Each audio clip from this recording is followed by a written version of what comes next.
Greetings everybody and welcome back to Let's Play Metroid 2 Return of Samus. Some people say Samus, some people say Samus. Apparently one person at least says Shamus, or whatever. I say Samus, and if you don't like it, you can get out. Anyway, welcome back. In the last episode we recovered lots of abilities, namely the Ice Beam, the Morph Ball Bombs, and the Spider Ball, all three of which were highly useful. I noticed that in the last episode I didn't talk too much about the gameplay aspects, so I think I'm going to talk about it now. Basically, this game follows the standard formula of pretty much every Metroid game, in that you start the game with little to no abilities, and then you slowly recover as much as you feel comfortable recovering, or as much as you need, to finish the game.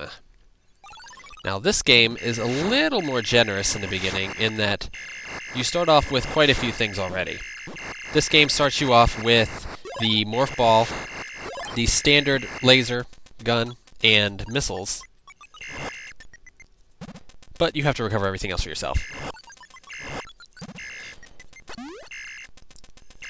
This game has no charge beam, so if you're used to that, too bad, you're not going to get one. But it does have some pretty interesting beams, but we'll get to them later. Let's fight an Alpha Metroid first.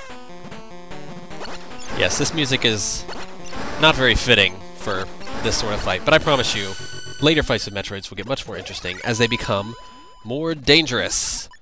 Alpha Metroids are actually highly not so dangerous.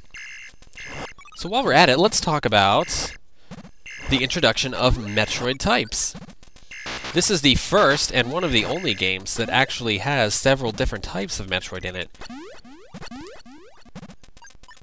I know I mentioned it a little bit last time, but I'm going to go a little more in depth here. See, the Alpha Metroids are basically the first incarnation after their what you're used to in Super Metroid type, with the claws and the head globe or whatever. Anyway, apparently they evolve into this blithering idiot of a Metroid. I know it's been discussed that they seem like a de-evolution more than anything, but that's okay. It's just a step in the right direction, because what they become is something more awesome. But we'll talk about that when we see one. I don't want to get a little ahead of myself. That tangleweed that you see down the bottom is something pretty nasty. You don't want to get caught in it, because it slows you down and it slowly drains your health. So let's not get caught in it, right? Exactly. Alright, so that is all of the Metroids in Area 1, which means Earthquake. Excuse me, Earthquake.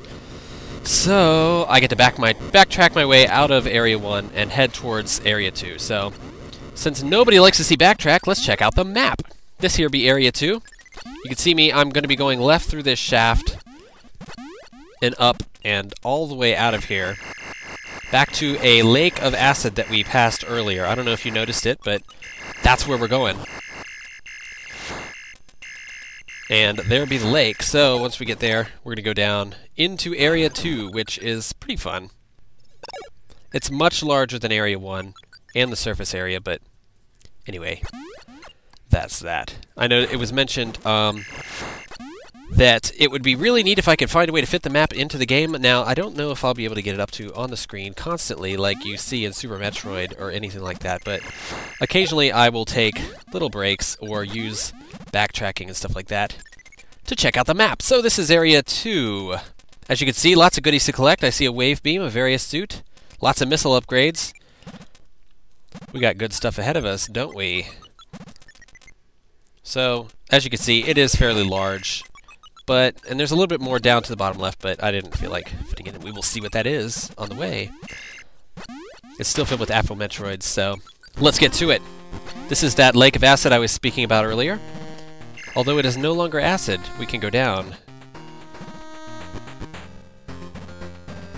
Basically, the formula is, if you can find the rooms where this is the music, this is basically your descending music, in that this is the music that plays in the areas where the acid falls. So, if you're unsure where to go to the area that plays this music, see if there's acid. If there isn't, continue downward. If there is, you need to go off to the left or right and figure out what the hell you missed. So, there we've reached the level of the acid, as you can see, and we're going to make our way over here to fight us some Metroids.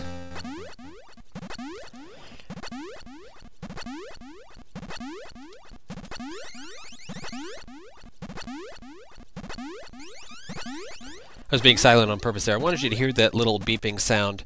Basically, each area has its own nifty kind of level music. And it's more of an incarnation of this same theme in that you have those little beeping, booping noises. This looks like a familiar room, but in it we have a Metroid! Haha! Who'd have guessed?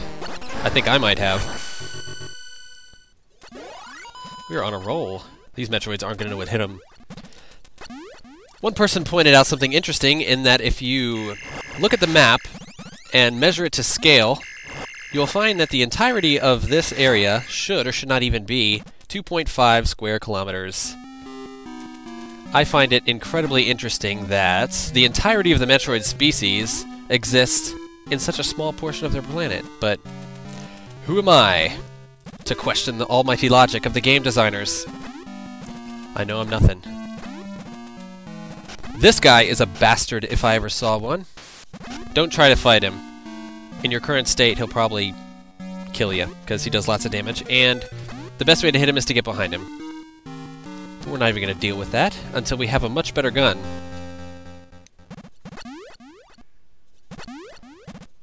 But we'll see that soon. Let's go downward first.